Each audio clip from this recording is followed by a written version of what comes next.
ધોરણ 10ના વિદ્યાર્થીઓ માટે ચેપ્ટર નંબર 1 HTMLનો પરિચય તેનું ખૂબ જ ધ્યાનથી આપણે લેવાનું છે. કમ્પ્યુટર વિષય શા માટે જરૂરી છે આપણને આગલા વિડીયોમાં જોયું છે. કમ્પ્યુટર વિષય પસંદ કરેલો હોવાથી આપણે ધ્યાનમાં લેવાનું ચેપ્ટર નંબર 1 છે HTMLનો પરિચય. આપણે ધ્યાનમાં લઈશું HTMLનો પરિચય શું છે. HTMLનો પરિચય એટલે શું? તો ઇન્ટરનેટ અને HTMLની કાર્યપ્રણાલિકા શું છે આપણે અત્યારના વિદ્યાર્થીઓ ખૂબ જ વાકેફ છે આનાથી. તો અનેક વિનિયોગના હવે કમ્પ્યુટર બહોળા પ્રમાણમાં ઉપયોગમાં લેવાય છે અને જ્યારે બે કે તેથી વધુ કમ્પ્યુટર એકબીજા સાથે જોડાય છે ત્યારે તે સંસાધનોને વહેંચે છે. મતલબ એ જ કહેવા માગે છે કે એકબીજા સાથે કમ્પ્યુટર જોડાય અને એકબીજા સાથે શેરિંગ કરતો હોય છે અને એને આપણે નેટવર્ક કહેવાય છે. અને નેટવર્ક એટલે શું? તો 3 પ્રકારના નેટવર્ક છે: લેન, મેન અને વેન પ્રકારના નેટવર્ક જોવા મળે છે. આપણને એ નેટવર્કનો ખ્યાલ છે. એનાથી વધુ નેટવર્ક અત્યારે જોઈએ તો વાઈફાઈ નેટવર્કની શરૂઆત ખૂબ જ બહોળા પ્રમાણમાં થાય છે. ક્લાઉડિંગ નેટવર્કની શરૂઆત અત્યારના જમાનામાં થઈ ગઈ છે. બુક્સ લખાય ત્યારે એ નેટવર્ક હતા નહીં, અત્યારે નેટવર્કનો ઉપયોગ બહોળા પ્રમાણમાં થાય છે. દરેક વિદ્યાર્થીઓનો ખ્યાલ છે. આપણે HTML ભાષાનો પરિચય છે, એમાંથી એક ક્વેશ્ચનો પૂછાય છે, એના તરફ આપણે ધ્યાનમાં લેવાનું છે. ઇન્ટરનેટ એક આવા અનેક કમ્પ્યુટર નેટવર્કનો સમૂહ છે જેથી તેને અનેક નેટવર્કનું નેટવર્ક પણ કહેવામાં આવે છે. ઇન્ટરનેટ પ્લેટફોર્મ પર એક વહેંચાયેલી માહિતી અસ્તિત્વમાં આવી જેને વર્લ્ડ વાઇડ વેબના નામથી ઓળખાય છે, જેને વેબ તરીકે પણ ટૂંકા નામથી ઓળખવામાં આવે છે. આ પહેલો વિચાર ટીમ બર્નર-લીને આવ્યો હતો. 1991માં ટીમ બર્નર-લીને આવ્યો હતો. સ્વિટ્ઝરલેન્ડ ખાતે યુરોપિયન પરમાણુ સંસ્થામાં કામ કરતા હતા. અને વેબ એ ઇન્ટરનેટ પ્લેટફોર્મ પરની વિવિધ માધ્યમની માહિતીનો ખજાનો છે. વેબ પેજ સ્વરૂપે ઉપલબ્ધ વેબ માહિતી બ્રાઉઝરના ઉપયોગ દ્વારા જોઈ શકાય છે. આ વેબ પેજનો ઉપયોગ વિવિધ સ્થાનો તરફ દર્શાવતા જોડાણો હોય છે. આ જોડાણોને હાઇપરલિંક કહેવામાં આવે છે. દરેક વિદ્યાર્થી મિત્ર અહીંયા ધ્યાન આપે કે આ જે પેરેગ્રાફની અંદર તમને એક એકમાંના ક્વેશ્ચનો પૂછાય છે, દરેક શબ્દને એક શાંતિથી સમજવું અને એકમાંના ક્વેશ્ચન આપણે લેવો છે. ધોરણ 10માં ઇમ્પોર્ટન્સ એટલા માટે છે, ક્લાસીસ કરવા હતા કમ્પ્યુટર સબ્જેક્ટ પર ધ્યાનમાં આપવાનું કે ધોરણ 11 અને 12ની અંદર જ્યારે તમે આવશો ત્યારે 12મા ધોરણમાં કોમર્સ, આર્ટ્સ અને સાયન્સમાં તમારા કમ્પ્યુટર સબ્જેક્ટના માર્ક્સ ને કમ્પ્યુટર સબ્જેક્ટના માર્ક્સને ઇન્ક્લુડિંગ ગણવામાં આવે છે, જેની અંદર મેરિટમાં લેવામાં આવે છે. જે તમને ખૂબ જ ફાયદાકારક રહેશે. HTMLનો પરિચય છે એ 12મા ધોરણમાં એના આધાર ઉપર ઘણું બધું આવે છે, એ આપણે પાછળથી સમજીશું. અત્યારે આપણે થિયરી પર આમાં જોઈએ છે. જ્યારે હાઇપરલિંક કહેવાય છે. હાઇપરલિંક એટલે શું? એક પેજ બીજા પેજ સાથે જોડાણમાં હોય છે, તેને હાઇપરલિંક કહેવાય છે. અત્યારે તમે જે મારા સ્ક્રીન ઉપર તમે જોઈ રહ્યા છો, એ સ્ક્રીન પર એક પેજ બીજા પેજ સાથે જોડાઈને ટર્ન ઓફ થાય છે. અત્યારે મેં પહેલું પેજ ટર્ન કરી છે, અત્યારે પહેલું પેજ ટર્ન કરું છું તો ટર્ન આવી એક પ્રકાર છે વેબ પેજનો. કે અત્યારે જે વેબ પેજની જે શરૂઆતો થઈ છે એ શરૂઆતો ખૂબ જ અલગ અલગ વિનિયોગથી જ કરવામાં આવે છે. તો અલગ અલગ વિનિયોગનો ઉપયોગ કરીને આ પેજને ટર્ન કરવામાં આવે છે. મતલબ કે આ જે ક્રિયા થઈ રહી છે એ બધી જ HTML આધાર ઉપર જ થઈ રહી છે. એટલે HTMLનો બહોળા પ્રમાણમાં ઉપયોગ આપણે જરૂરી છે. ધોરણ 10ના આધાર ઉપર દરેક વિદ્યાર્થી મિત્રો ધ્યાનમાં લે. આગળ બેન સમજાવ્યું છે કે તમારે પોઝિટિવ થિંકિંગથી આગળ વધવાનું છે. અત્યાર સુધી જે કંઈ ટકા ઓછા વધારે આવે વિચારોને છોડી દેવાનું, કમ્પ્યુટર આવડ્યું છે નથી આવડ્યું. અમારા ક્લાસ તરફથી શ્રીજી કમ્પ્યુટર ક્લાસીસ તરફથી 25 વર્ષના બહોળા અનુભવ દ્વારા આપણને કમ્પ્યુટર સબ્જેક્ટ ભણવામાં આવે છે. તો ખૂબ જ ધ્યાનમાં લેવું તમારે. હાઇપરલિંક એ ક્લિક કોઈ પણ વ્યક્તિ પોતાની ઈચ્છિત સ્થાન પર પહોંચી શકે. આ ક્રિયાને હાઇપરલિંક સાથે દોરાવવું કહેવામાં આવે છે. બરાબર. ત્યારબાદ શાબ્દિક લખાણ, ચિત્ર, આકૃતિ વગેરે કોઈપણ માહિતી આવી હાઇપરલિંક સાથે સાંકળી શકાય છે. આ જ્યારે બુક્સ લખાય ત્યારે હાઇપરલિંકમાં એક જ કામ હતું, એક પેજ પરથી બીજા પેજ પર જઈ શકાતું. હવે જે અત્યારે ટર્ન થાય છે પેજ, તમને જે આ મૂવમેન્ટ જોવા મળે છે એ પહેલાં નહોતી મળતી. એડવાન્સ અત્યારે ટેકનોલોજીને લઈને હાલના જમાનાની અંદર HTMLનો ઉપયોગ બહોળા પ્રમાણમાં થાય છે. ત્યારબાદ જોઈએ લખાણ અને હાઇપરલિંકને વેબ પર સીધું રજૂ કરી શકાય નહીં. વેબ બ્રાઉઝર દ્વારા એક વેબ પેજ કેવી રીતે દર્શાવે HTMLના ટૂંકા નામે ઓળખાતી હાઇપરલિંક માર્કઅપ લેંગ્વેજની જરૂર પડે છે. આમ HTML વેબ પેજનું વર્ણન કરતી એક એવી ભાષા છે તે HTML એ વેબ પેજના શીર્ષક, મથાળું, કોષ્ટક, છબી વગેરે જેવા લખાણને નિશાની આપવા માટે દસ્તાવેજી ભાષા છે. એ યંત્ર સ્વતંત્ર છે અને તેથી HTML સંજ્ઞાનો ઉપયોગ વડે લખાયેલા દરેક લખાણને તમામ ઇન્ટરનેટ બ્રાઉઝર સ્વીકારે છે. મતલબ કે માધ્યમ છે. વેબ પેજને દર્શાવવા માટે એક માધ્યમ છે જેના દ્વારા તમે HTML બનાવેલા પ્રોગ્રામનું આઉટપુટ તમે બ્રાઉઝરમાં જોઈ શકાય છે. એક માના ક્વેશ્ચનમાં પૂછાય કે બ્રાઉઝરમાં જોઈ શકાય માટે ખાલી જગ્યા સાધનનો ઉપયોગ, સાધન એટલે કે બ્રાઉઝરનો ઉપયોગ થાય છે. તો બ્રાઉઝરના ઉપયોગ દ્વારા તમે HTML પ્રોગ્રામનું આઉટપુટ જોઈ શકાય છે. એવા વિવિધ બ્રાઉઝરો છે. બધા બ્રાઉઝર અત્યારે ઉપયોગમાં આવે છે. બધા બ્રાઉઝરો સમર્થન આપતા છે, HTML ભાષાને સમર્થન આપતા બ્રાઉઝરો છે. મોઝિલા ફાયરફોક્સ છે, ઇન્ટરનેટ એક્સપ્લોરર છે, ઇન્ટરનેટ એજ છે, ગૂગલ ક્રોમ છે. આ બધા જ તમામ બ્રાઉઝરો અત્યારે ઉપયોગમાં લઈ શકાય છે. તમારે બ્રાઉઝર દ્વારા જ વેબ પેજનું જોઈ શકાય છે. HTML સંજ્ઞાનો ઉપયોગ વડે લખાયેલા એ સ્વતંત્ર ભાષા છે, દસ્તાવેજી ભાષા છે. HTML સંજ્ઞામાં ઉપયોગમાં વડે લખાયેલા દરેક લખાણ તમામ ઇન્ટરનેટ બ્રાઉઝર સ્વીકારે છે. HTML એક પ્રકારની માર્કઅપ ભાષા છે. HTML ફૂલ ફોર્મ શું છે? હાઇપરટેક્સ્ટ માર્કઅપ લેંગ્વેજ છે. બરાબર. HTMLનું full form hypertext markup. Hypertext એટલે ઉચ્ચતરીય શબ્દોનો ઉપયોગ કરીને જ્યારે કોઈ પણ આઉટપુટ મેળવવામાં આવે છે એ હાઇપરટેક્સ્ટ માર્કઅપ લેંગ્વેજ છે. માર્કઅપ એટલે કે કોઈ પણ ટેગનો ટેગ, અહીંયા બે પ્રકારના ટેગ જોવા મળે છે, એક યુગ્મ ટેગ અને અયુગ્મ ટેગ જોવા મળે છે. દરેક વિદ્યાર્થી મિત્રો મારા વિડીયોને શાંતિથી જુએ, તમારા વિદ્યાર્થી મિત્રો સુધી પહોંચાડજો. દરેક શિક્ષક મિત્રો પહોંચાડે, ઘણી બધી માહિતી એમને મળશે.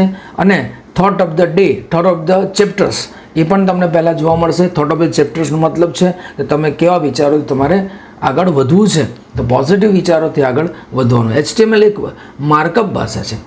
માર્કઅપ પાસે કેટલીક સંજ્ઞાઓનો સમૂહ છે જેને ટેગ કહેવાય છે, જે વેબ પેજના લખાણને કેવી રીતે રજૂ કરું તે બાબતે વધારાની માહિતી ધરાવે છે.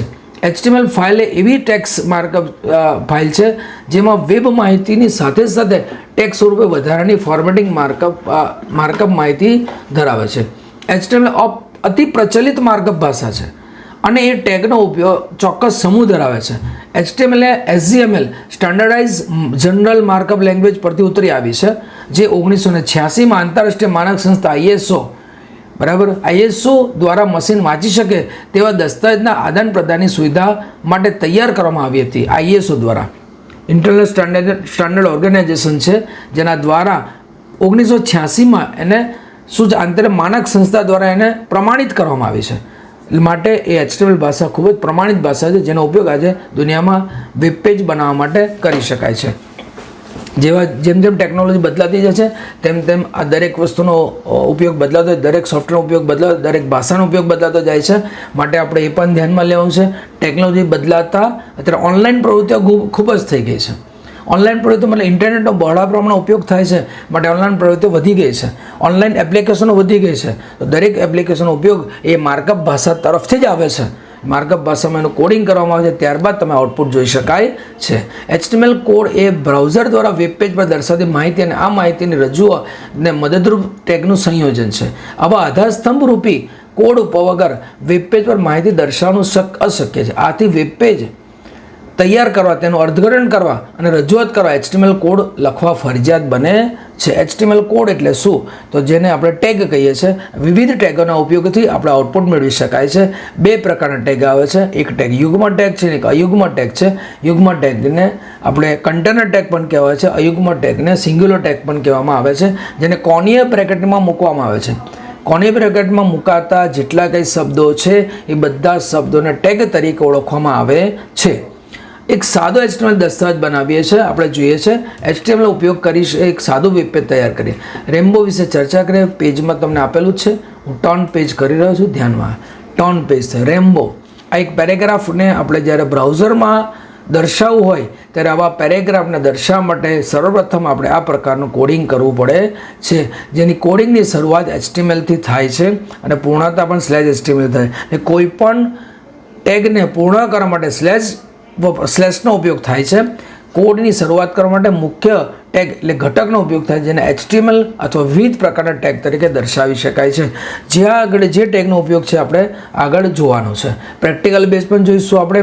અત્યારે થિયરી બેઝ પર આપણે ધ્યાન ફોકસ કરીએ છીએ કે ક્યાંથી પ્રશ્નો પૂછાય છે. એટલે HTML કોડિંગનો ઉપયોગ કરવા માટે આપણે નોટપેડ નામના ટેક્સ્ટ એડિટરનો ઉપયોગ થાય છે, અથવા તો એવા ઘણા બધા ટેક્સ્ટ એડિટરો છે જે લિનક્સમાં સાઇટ નામનું ટેક્સ્ટ એડિટર છે, Gedit નામનું ટેક્સ્ટ એડિટર છે. એનો ઉપયોગ કરીને આપણે આપણા પ્રોગ્રામને લખી શકીએ. ત્યારબાદ આપણે બ્રાઉઝરમાં આઉટપુટ મેળવી શકાય છે. એક મને ક્વેશ્ચન અહીંયા પૂછાય કે બ્રાઉઝરમાં દર્શાવવા માટે અથવા બ્રાઉઝરમાં લખવા માટે ખાલી જગ્યા સોફ્ટવેરનો ઉપયોગ થાય છે તો ત્યાં ઘણા બધા બ્રાઉઝરનો ઉપયોગ છે. બીજી વસ્તુ, કોડિંગનો લખવા માટે નોટપેડ જેવા ટેક્સ્ટ એડિટરનો ઉપયોગ થાય. કોઈ પણ ટેક્સ્ટ એડિટરનો ઉપયોગ કરી શકાય છે, પરંતુ ત્યાં ખાસ ધ્યાનમાં લાવવાનું કે ટેક્સ્ટ એડિટરની સાથે ફાઇલના નામની પાછળ .html અથવા HTML આપવું ફરજિયાત હોય છે. તો જ તમારું આઉટપુટ બ્રાઉઝરમાં જોવા મળશે, નહીં તો જોવા મળશે નહીં. ટેગની ઓપનિંગ ટેગ આવે છે કન્ટેન અબાઉટ ધ રેમ્બો. અહીંયા રેમ્બો લખ્યું છે, ત્યાં આગળ આપણે કોઈ પણ સબ્જેક્ટ પર લખતા હોય તો content about the subject. Closing tag slash કરીને ક્લોઝ ટેગ કરવામાં આવે છે. તો આવા ટેગોને યુગ્મ ટેગ તરીકે ઓળખાય છે. ખૂણિયા કૌંસ અને તેના દ્વારા આપણે અક્ષર કે શબ્દને દર્શાવે છે. આ ખૂણિયા કૌંસ અને તેની અંદરના શબ્દોને ટેગ કહે છે. ટેગ એ બે બાજુ ખૂણિયા કૌંસને આવરેલો હોય છે. અક્ષરો, શબ્દો અને આંકડાઓથી બનેલો હોય છે. શરૂ થતા ટેગ અને બંધ થતા ટેગની વચ્ચે જરૂરી લખાણને એકસાથે એલિમેન્ટ્સ કહે છે. એટલે એને મુખ્ય ટેગને એલિમેન્ટ્સ પણ કહેવામાં આવે છે. એક માના ક્વેશ્ચનો પૂછાય. મારા ચેપ્ટર નંબર 1નો આ પહેલો વિડીયો છે. ધ્યાનથી તમારા વિદ્યાર્થી મિત્રો સુધી પહોંચાડતા રહેજો. શિક્ષક મિત્રોને પણ ધ્યાન લેવાનું છે. કમ્પ્યુટર સબ્જેક્ટ 10મા ધોરણમાં વિદ્યાર્થીઓ વધુમાં વધુ લે, કેમ કે કમ્પ્યુટર સબ્જેક્ટનો ખૂબ જ ઉપયોગ છે. બધા જ સબ્જેક્ટનો ઉપયોગ છે, પરંતુ કમ્પ્યુટર સબ્જેક્ટ હાલના જમાનાની અંદર ખૂબ જરૂરી છે. અથવા માહિતી દર્શાવવા માટે ગોઠવણી અને પ્રકાશન સંબંધિત વધારાની સૂચનાઓ પણ હોઈ શકે છે. તો ઘણા બધા ટેગનો ઉપયોગ કરીને આપણે એનું આઉટપુટ જોવાનું છે. એક માના ક્વેશ્ચનમાં અલગ અલગ રીતે ક્વેશ્ચનો પૂછાય છે. પ્રેક્ટિકલ બેઝ ક્વેશ્ચન પણ પૂછાય છે, થિયરી બેઝ ક્વેશ્ચન પણ પૂછાય છે. તો આપણે થિયરી બેઝ અને પ્રેક્ટિકલ બેઝ ક્વેશ્ચનો પણ જોતા રહેવાનું છે. અત્યારે જે પ્રેક્ટિકલ બેઝ છે, ક્યાંથી કેવી રીતે પ્રશ્ન પૂછાય છે આપણે ધ્યાનમાં લેવાનું. બે પ્રકારની અંદર અહીં આગળ મથાળા જોવા મળે છે. પહેલું મથાળું છે HTML અને ટાઇટલ ટેગ, એની વચ્ચે જે મથાળો આ ટેગનો ઉપયોગ કરી અને મથાળું બ્રાઉઝરના ટેબનું મથાળું જોવા મળે છે. એટલે બ્રાઉઝરમાં જ્યારે તમે જોશો એડ્રેસ બારમાં, ત્યાં આગળ તમને શું છે લખાણ જોવા મળશે. જે લખાણ લખ્યું છે, અત્યારે અબાઉટ રેમ્બો લખ્યું, ત્યાં અબાઉટ રેમ્બો જોવા મળશે. બીજું લખ્યું છે તો બીજો શબ્દ કે વાક્ય જોવા મળશે. તો એને આપણે માહિતીનું મથાળું કહેવાતું નથી, પરંતુ એને મથાળું આપણા પેજનું મથાળું કહેવાય છે, અથવા બ્રાઉઝરનું મથાળું કહેવાય છે, અથવા ટેબનું મથાળું દર્શાવે છે. એક માના ક્વેશ્ચનમાં પૂછાય, આપણે ધ્યાનમાં લેવાનું છે. હવે માહિતીના મથાળા માટે H1 થી H6 નામનો ટેગ વપરાય છે. H1 થી H6 નામના ટેગથી આપણે એલિમેન્ટ્સનો ઉપયોગ કરી અને મથાળું માહિતીનું મથાળું દર્શાવી શકીએ છીએ. આ લખાણ વચ્ચેનું લખાણ મથાળી તરીકે ઓળખવામાં આવે છે. બરાબર. H1 થી H1ની વચ્ચે જે કંઈ લખાણ લખે છે મથાળા તરીકે રજૂ કરવામાં આવે છે. પી ટેગને /p ટેગ વચ્ચે ઉપલબ્ધ લખાણ ફકરા તરીકે ગણવામાં આવે છે અને જુદા જુદા ફકરા તરીકે રજૂ કરવામાં આવે છે. આવો દસ્તાવેજ HTML/HTML ટેગની વચ્ચે આવરી લેવામાં આવે છે. ખૂબ જ ધ્યાન વિદ્યાર્થી મિત્રો આપે. થોટ ઓફ ધ ડેની અંદર છે. કમ્પ્યુટર સબ્જેક્ટ ખૂબ જ સહેલો છે. કોઈ વિદ્યાર્થી કે વિદ્યાર્થીની કે શિક્ષક કોઈ પણ વ્યક્તિ દ્વારા તમને જણાવવામાં આવે કે કમ્પ્યુટર સબ્જેક્ટ ખોલે ટાઈમ બગડે છે, ટાઈમ બગડતો નથી. ખૂબ જ સહેલો સબ્જેક્ટ છે અને ધ્યાનથી ભણશો તો આપણને સબ્જેક્ટમાં ખૂબ જ તમને ઇન્ટરેસ્ટ જાગશે. મારા વિડીયો જોતા રહેવાનું છે તમારે, તમારા વિદ્યાર્થી મિત્રો સુધી પહોંચાડતા રહેજો. અને આ વિડીયોનો મેઇન હેતુ એક જ છે કે કોઈ પણ સબ્જેક્ટ હાર્ડ નથી, બધા સબ્જેક્ટ સહેલા છે. કેમ કે એને પરફેક્ટલી ભણવામાં આવે, પરફેક્ટલી સમજવામાં આવે તો દરેક સબ્જેક્ટ સહેલો જ છે. એને સમજતા નથી માટે આપણે પરફેક્ટ થઈ શકતા નથી. માટે આપણે બધા વિદ્યાર્થી મિત્રો મારા વિડીયોને લાઇક કરતો, સબસ્ક્રાઈબ કરતા રહેજો, તમારા વિદ્યાર્થી મિત્રો સુધી પહોંચાડતા રહેજો. અને મારા ક્લાસમાં શ્રીજી કમ્પ્યુટર ક્લાસીસ માજલપુરમાં આવેલ છે ને ત્યાં આવીને તમે ઓફલાઈન પણ આપણે ભણી શકો છો. એ તમને ટાઈમ પ્રમાણે સેટ કરી આપવામાં આવશે. હવે જોઈએ આગળ બ્રાઉઝર દ્વારા આ પાનું કેવું દર્શાવે તે નિહાળવા માટે નીચે આપેલા પગલાં અનુસરો. બ્રાઉઝર જ્યારે બ્રાઉઝરનો ઉપયોગ કરતા હોઈએ ત્યારે આપણે એ કેવી રીતે જોવા મળે છે, કેવી રીતે લખવામાં આવે છે, મેં પહેલાં પણ જણાવ્યું છે. એપ્લિકેશન એસેસરી જીએડિટ એ લિનક્સનું એક એડિટર છે. માઇક્રોસોફ્ટ એડિટર અલગ છે જેને નોટપેડ કહેવાય છે. એવા એડિટરનો ઉપયોગ કરી અને આપણે પ્રોગ્રામનું કોડિંગ લખવામાં આવે છે. જીએડિટ જીનોમ એટલે GNU નામે ઓળખાતા પ્રોજેક્ટનો ભાગ છે. MIT દ્વારા બનાવેલ મુક્ત સોફ્ટવેર છે. મુક્ત એટલે ફ્રીમાં મળતું સોફ્ટવેર છે. બરાબર. મેસેજરી institute of technology desktop environment છે. macOS 6 માઇક્રોસોફ્ટ વિન્ડોઝ માટે સામાન્ય હેતુ માટે ટેક્સ્ટ એડિટર છે. એના બદલે તેની સ્ક્રીનને મથાળે ઉપલબ્ધ હરોળમાં જીએડિટ એડિટરના શોર્ટકટનો ઉપયોગ કરી શકાય છે. જીએડિટર માટે કોડિંગમાં આપણે કોડ લખીશું એટલે આપણે ફાઇલનું નામ અહીંયા આગળ આપણે p1.html મતલબ ફાઇલનું નામ કોઈ પણ આપી શકાય છે. જરૂરી નથી કે ફાઇલનું નામ અહીંયા p1 આપે તો p1 આપવું. તમારે સબ્જેક્ટ પ્રમાણે ફાઇલનું નામ આપી શકાય છે. માટે તમને ધ્યાનમાં આવે કે પરંતુ ફાઇલના નામની પાછળ .html તરીકે સંગ્રહ કરવો પડે. HTML ફાઇલમાં HTML અથવા તો HTML અથવા HTMLનું અનુલંબન આપવામાં આવે છે. એ ફરજિયાત ધ્યાનમાં લેવાનું, તો જ તમારો આઉટપુટ જોવા મળશે, તો જોવા મળશે નહીં. આગળ જોઈએ આપણે કે જીએડિટનો ઉપયોગ કરીએ ત્યારે આ પ્રકારનું આપણને આખું જીએડિટનું એન્વાયરમેન્ટ જોવા મળશે. જે HTML હેડ ટેગ ટાઇટલનો ઉપયોગ કરી બોડીનો ઉપયોગ કરી HTML પ્રોગ્રામને બે વિભાગોમાં વહેંચવામાં આવે છે. પહેલો વિભાગ હેડ વિભાગ છે, બીજો વિભાગ બોડી વિભાગ છે. હેડ વિભાગમાં એનું મથાળો દર્શાવવામાં આવે છે. બોડી વિભાગની અંદર જો તો માહિતી દર્શાવવામાં છે અને માહિતી વિપુલ પ્રમાણે અલગ અલગ રીતે દર્શાવી શકાય છે. પેરેગ્રાફ સ્વરૂપે દર્શાવી શકાય, ચિત્ર સ્વરૂપે દર્શાવી શકાય, બેકગ્રાઉન્ડ સ્વરૂપે દર્શાવી શકાય. એ ઘણી બધી માહિતીઓ આપણે બોડી વિભાગમાં દર્શાવી શકીએ છીએ. ત્યારબાદ એને આઉટપુટ આપણે જોઈ શકીએ છીએ અને એને સેવ કરવામાં આવે છે. સેવ એઝ કરીને આ રીતે તમે ડેસ્કટોપ પર લેવું હોય, જ્યાં આગળ સેવ કરવું હોય ત્યાં તમે કરી શકાય છે. કમ્પ્યુટરમાં જો કોઈ પણ જગ્યાએ સેવ કરી શકાય. ધ્યાન એટલું રાખવાનું આપણે માહિતી આપણી ફાઇલ ક્યાં સેવ કરી છે એ ફાઇલનું ધ્યાન રાખવાનું, તો જ આપણે આઉટપુટ મેળવી શકીએ છીએ. બીજી વસ્તુ છે HTML કોડમાં ઉપલબ્ધ લેવાતા ટેગ એ કેસ સેન્સિટિવ નથી. કેસ સેન્સિટિવનો અર્થ એ છે કે કેસ સેન્સિટિવ એટલે શું? પહેલાં તો એ સમજીએ કેસ એટલે શું. તો બે પ્રકારના આલ્ફાબેટ આવે છે, અપર કેસ અને લોઅર કેસ. નાની એબીસીડી અને મોટી એબીસીડી આપણે જેને ગુજરાતીમાં કહીએ છીએ, અને ઇંગ્લિશમાં એને અપર કેસ અથવા લોઅર કેસ કહીએ છીએ. અપર કેસ અને લોઅર કેસને અલગ લેવાતું નથી HTMLમાં. બીજા ઘણા બધા પ્રોગ્રામો એવા છે, આગળ તમને C ભાષા પણ આવશે, એમાં કેસ સેન્સિટિવ ભાષા છે. શા માટે છે આગળ આપણે ચેપ્ટર જ્યારે શરૂ થશે ત્યારે સમજીશું. એ ચેપ્ટરમાં જ્યારે સમજીશું આપણે, તો અપર કેસ અને લોઅર કેસને સરખું જ લેવામાં આવે છે. શા માટે? તો કે ASCII કોડિંગ સિસ્ટમ અલગ છે, માટે એને સરખું લેવામાં નથી આવતું અમુક પ્રોગ્રામમાં, લેંગ્વેજમાં. પરંતુ અહીંયા HTML ભાષાની અંદર આપણે એને કેસ સેન્સિટિવ નથી. લેખમાનક વિષયનો પૂછે આપણે ધ્યાનમાં લેવા. આપેલા ટેગને મોટા અક્ષર કે નાના અક્ષરો અથવા તો બંનેનું મિશ્રણ કરીને પણ લખી શકાય છે. એનું એક જ સરખું આઉટપુટ જોવા મળે છે, નહીં તો આઉટપુટ બદલાતા હોય છે કેસ સેન્સિટિવ હોય ત્યારે. HTML દસ્તાવેજનું માળખું. HTML દસ્તાવેજ મુખ્યત્વે બે ભાગમાં વહેંચાયેલું છે. પ્રથમ મથાળા વિભાગ અને બીજો છે બોડી વિભાગ. તેને ક્યારેક હેડ એલિમેન્ટ્સ અને બોડી એલિમેન્ટ્સ તરીકે પણ ઓળખવામાં આવે છે. એક માનવ ક્વેશ્ચન પૂછાય, હવે ધ્યાનમાં લેવાનું. મથાળા વિભાગમાં પાના વિશેની માહિતી જેવી કે શીર્ષક અને પાનાનું વર્ણન ધરાવે છે. મથાળા વિભાગ હેડ વિભાગમાં પાનાની માહિતી અને શીર્ષકની માહિતી તમને જોવા મળે છે, અને એ બધી જ માહિતી હેડ ટેગની અંદર પૂર્ણ કરવામાં આવે છે, વચ્ચે આવરી લેવાય છે. માટે એકનો ક્વેશ્ચન પૂછાઈ શકે. બોડી વિભાગમાં બોડી અને ટેગની વચ્ચે આવરી લેવાય છે. આ વિગતો બ્રાઉઝર મારફત જોઈ શકાય છે. મથાળા વિભાગ અને બોડી વિભાગ બંને HTML/HTML વચ્ચે આવરીને દર્શાવવામાં આવે છે. ત્યારબાદ જોઈએ વેબ પેજનું શીર્ષક. ટાઇટલ એલિમેન્ટ્સ દ્વારા રજૂ કરી છે. વેબ પેજનું શીર્ષક કોના દ્વારા? ટાઇટલ એલિમેન્ટ્સ હંમેશા હેડ વિભાગની અંદર વપરાય છે, જે દસ્તાવેજના મથાળા વિભાગમાં મૂકવામાં આવે છે. અત્રે એક ખાસ નોંધનીય છે કે કોઈપણ દસ્તાવેજ માત્ર એક જ ટાઇટલ એલિમેન્ટ્સ હોય છે. સામાન્ય દસ્તાવેજના લખાણને ઓળખવા માટે તેને ઉપયોગમાં લેવાય છે. અહીં ટાઇટલનું લખાણ દસ્તાવેજના લખાણનો ભાગ નથી. આ કારણોસર આ લખાણ સાદું લખાણ હોવું જોઈએ અને તેમાં હાઇપરલિંક જેવી વિશિષ્ટ કમાન્ડ ધરાવતા ન હોવા જોઈએ. ટાઇટલ વિભાગમાં હાઇપરલિંક દર્શાવી શકાતું નથી. આ ટાઇટલનું સ્થાન રહે છે, જે ટાઇટલ બંને તેટલા ટૂંકા હોવા જોઈએ, બને તેટલા ટૂંકા રાખવાના, તેની ભલામણ કરવામાં આવે છે. HTML કોડમાં અબાઉટ રેમ્બો એ શીર્ષક છે. HTML heading style. HTMLની અંદર હેડિંગ સ્ટાઇલ એટલે મથાળની વિભાગ પૂરો થયા બાદ તમારા માહિતીના મથાળાને, બરાબર છે, મથાળની પ્રથમ ફાઇલ H1 કરી દેખાય, જેમાં આપણે જોઈશું આગળ. ધ્યાનમાં લેવાનું છે.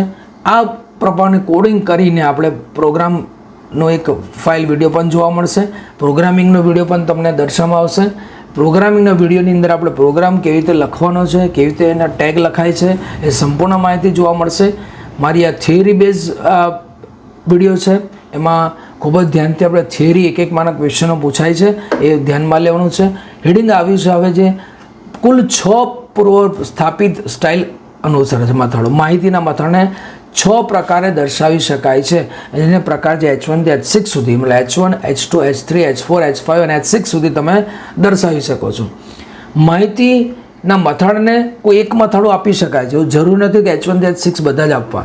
તો H1નો ઉપયોગ શું છે? તો એક પહેલું છે મથાળું થોડુંક મોટા અક્ષરમાં જોવા મળશે, બીજું H12નું થોડું નાનું, H3નું એનથી નાના અક્ષરમાં, H4 એનથી નાના અક્ષરમાં, H5 એનથી નાના અક્ષરમાં અને H6 એનથી નાના. એટલે કદ નાના મોટા કરી શકાય છે H1 થી H6 સુધી. એટલે આપણે કયા પ્રકારનું મથાળું દર્શાવવું છે આપણે જાતે નક્કી કરવાનું હોય છે. એમાં જરૂરી નથી કે H1નો જ ઉપયોગ કરો, H2નો જ ઉપયોગ કરો કે H3નો જ ઉપયોગ કરો, પણ H1 થી H6 સુધીનો ઉપયોગ માહિતીના મથાળા માટે કરી શકાય છે. એક પનક વિષયના પૂછાય. કદ નાનું મોટું હોઈ શકે છે. એલિમેન્ટ્સના લખાણનું કદ લખાણના સામાન્ય કદ જેટલું દર્શાવે છે, જે નાના મોટા કરી શકાય, જે H1 થી H6 જોવા મળે છે. લખાણની સુઘડતા વધારવા ટેગ. H1 થી H6 જેવી મથાળાની વિવિધ સ્ટાઇલ ઉપરાંત H2માં બીજી ઘણી એવી ટેગ લખાણના ફોર્મેટિંગ માટે ઉપલબ્ધ હોય છે. આ HTML કોડના બોડી વિભાગમાં ઉપયોગ લઈ શકાય છે. આવા કેટલાક મૂળભૂત ટેગ આપણે જોયું છે. એમાં પહેલો ટેગ જોઈશું પેરેગ્રાફ ટેગ, જેને P ટેગ તરીકે ઓળખાય છે. એ યુગ્મ ટેગ છે. યુગ્મ ટેગ એટલે કન્ટેનર ટેગ તરીકે ઓળખાય છે. ત્યાં એક માર્ક્સનો ક્વેશ્ચન પૂછે. મારા સંપૂર્ણ લેક્ચરની અંદર આપ સૌને વિનંતી છે વિદ્યાર્થી મિત્રો, એકદમ શાંતિથી ધ્યાનથી બુક્સની અંદર એક એક લીટી તમને સમજાવવામાં આવે છે અને ત્યાંથી તમને પ્રશ્નો પણ મળશે અને પ્રશ્નો પર ધ્યાન ફોકસ કરશો તો તમે આઉટપુટ મેળવી શકશો. આઉટપુટ મતલબ શું? આપણને બધા જ પ્રશ્નો આવડતા થઈ જશે, એ મારી ગેરંટી છે. વિડીયોના માધ્યમ દ્વારા અને ઓફલાઈન ક્લાસીસ મારા જે ચાલી રહ્યા છે ત્યાં આપણે આવી શકો છો. Shriji computer classes, Sahajanand complex 136 number, Manjalpur, Baroda, Saraswati કોમ્પ્લેક્સની સામે મારો ક્લાસ છે. ત્યાં પહેલી તકે તમે ક્લાસ જોઈન કરી શકો છો. મારી વેબસાઇટની અંદર આ સંપૂર્ણ એડ્રેસ આપેલું જ છે. મારા યુટ્યુબ ચેનલની અંદર લિંક પણ આપેલી છે, જેના દ્વારા તમને એડમિશન ફોર્મ પણ દર્શાવેલું છે.